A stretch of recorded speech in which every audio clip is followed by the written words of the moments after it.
They told us Diddy had already escaped the worst, but just days before his sentencing, he's back in court fighting for his freedom again. What's really going on behind the scenes? And could he actually walk free when everyone thought prison was guaranteed?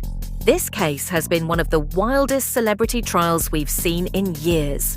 From shocking allegations to surprise verdicts, Diddy's legal battle has turned into a full-blown saga that no one saw coming.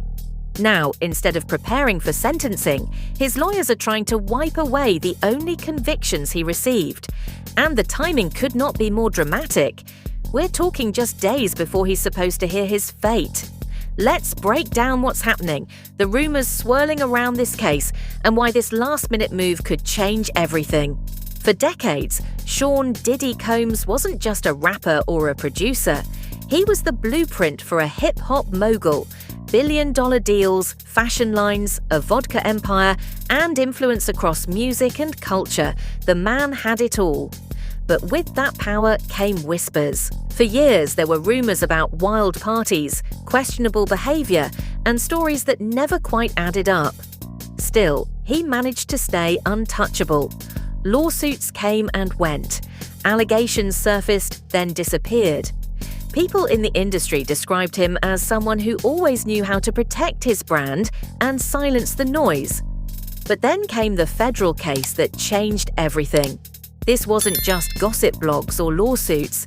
This was the US government coming for him with serious charges. Charges that could have put him away for life. And suddenly, the bad boy for life image looked more like a real-life nightmare. But the real danger didn't come from the flashy headline charges. It came from the quiet details buried underneath. The indictment was brutal. The government accused Diddy of racketeering, running what they described as coordinated human exploitation, and transporting women across state lines for what prosecutors called freak-offs. These weren't light accusations. The narrative painted Diddy as the mastermind of a dark operation that used power, money, and intimidation to control people around him. Prosecutors brought in witnesses, old text messages, and even recordings. Cassie Ventura, his longtime girlfriend, was a central figure in the case. Another woman, only referred to as Jane, also testified. Together, they told stories of being pressured, manipulated, and forced into disturbing situations. But that wasn't the end of it. Rumors started flying online that prosecutors claimed Diddy had used filmed intimate moments as leverage, almost like blackmail, to keep people quiet. Another rumor suggested that at one point, his legal team accused the feds of raiding his jail cell and taking private notes he had written to his lawyers.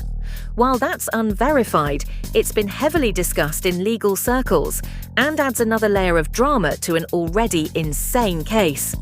Yet, despite all that evidence and pressure, the jury delivered a decision that shocked everyone. After weeks of testimony and a 7-week trial, the jury shocked the courtroom. Diddy was acquitted on the most serious charges, racketeering and human exploitation, not guilty. Just like that, the government's biggest accusations fell apart. The legal community couldn't believe it. Some said it showed the case was overcharged. Others believed the jury got lost in complicated instructions and technical details.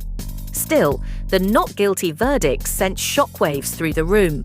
His family cheered, Diddy smiled and waved, and for a moment, it looked like he had dodged the bullet of a lifetime. But here's the thing, while he walked free on the big charges, he wasn't totally cleared. And what came next proved to be just as dangerous for his future, because just when Diddy thought he had won, the jury handed down 2 guilty verdicts that changed everything. The jury convicted Diddy on 2 counts, transporting Cassie and Jane across state lines for adult services. Now, these weren't as heavy as the human exploitation charges, but don't get it twisted. They're still federal crimes, and they carry real weight. If the sentences ran consecutively, he could face up to 20 years. The prosecution quickly made their recommendation, 51 to 63 months. That's about 4 to 5 years behind bars. But Diddy's lawyers came out swinging.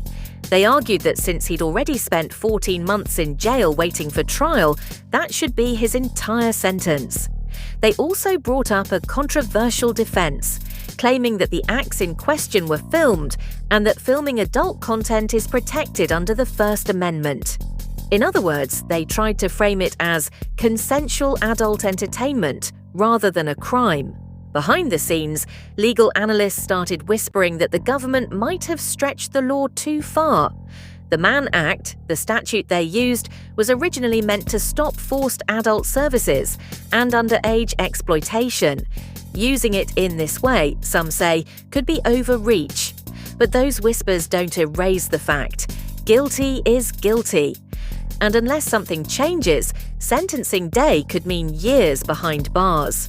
Which is exactly why Diddy made his next move, a desperate attempt to erase those convictions completely. In late September, just days before sentencing, Diddy walked back into federal court wearing prison clothes. His lawyers filed a motion asking the judge to throw out the convictions altogether. Their arguments were bold. First, they claimed the government never proved Diddy himself engaged in anything illegal, only that he orchestrated or arranged things. Second, they doubled down on the First Amendment defense, saying filming consensual acts counts as protected expression. Third, they argued for time served, pointing out he's already been locked up for 14 months. And finally, they questioned whether the law itself was applied correctly, calling it outdated and misused. The prosecution, of course, pushed back hard. They said the government has a clear interest in prosecuting adult services because it often leads to violence, drug use, and abuse. They painted Diddy as someone who knowingly exploited women and profited from it. The judge didn't make things easy. Reports say he grilled both sides for 90 minutes, pressing on definitions, questioning statutes, and demanding clear answers. But here's where it gets interesting. Rumors suggest the judge might actually be considering dismissing the convictions, or at least reducing them heavily. Some legal insiders believe he could issue a speedy ruling before sentencing, which would be a bombshell twist. With everything on the line, all eyes turned to the one date circled on everyone's calendar, October 3rd. October 3rd, 2025. That's the date that could decide Diddy's future. And right now, 3 possible outcomes are on the table. Option 1, the convictions stand and the judge follows the prosecution's recommendation. That means 4 to 5 more years in prison. Option 2, the judge agrees with the defense and reduces the sentence to time served. That means Diddy could walk free immediately. Option 3, the judge dismisses the convictions entirely, a long shot, but not impossible given the rumors swirling. That would wipe his record clean from this case. What could sway the decision? Well, some reports claim Diddy's behavior in jail has been spotless. There are even rumors that he's been teaching classes to inmates and receiving respect from prison staff. That could play in his favor. But on the other side, the industry isn't exactly waiting for him with open arms. Brands have already distanced themselves. Former collaborators have stayed quiet. And even if he walks free, civil lawsuits are piling up, including one from Dawn Richard, another former artist tied to his label. So with all this uncertainty, the big question becomes, what's really next for Diddy? At this point, the case isn't just about prison time, it's about legacy. Will Diddy be remembered as the billionaire mogul who defined an era of hip-hop, or as the star who let controversy and scandal destroy everything he built? The odds are unpredictable. The judge could side with the defense and shock the world, or he could hammer down a sentence that reminds everyone no one is above the law. Either way, Diddy's name will never be the same. And here's the wild card. What if the First Amendment defense actually works? That would set a new precedent, not just for Diddy, but for how future cases are prosecuted. It could change how courts view celebrity behavior altogether. So now, as the countdown to October 3rd continues, we're left with one burning question. Is Diddy's story really about to end in prison, or is this man about to pull off the comeback of the century? Whatever happens, this case has already exposed more than anyone expected, and the final chapter hasn't even been written yet. Do you think Diddy will walk free, or is the judge about to make an example out of him? Subscribe for the next update on this insane case.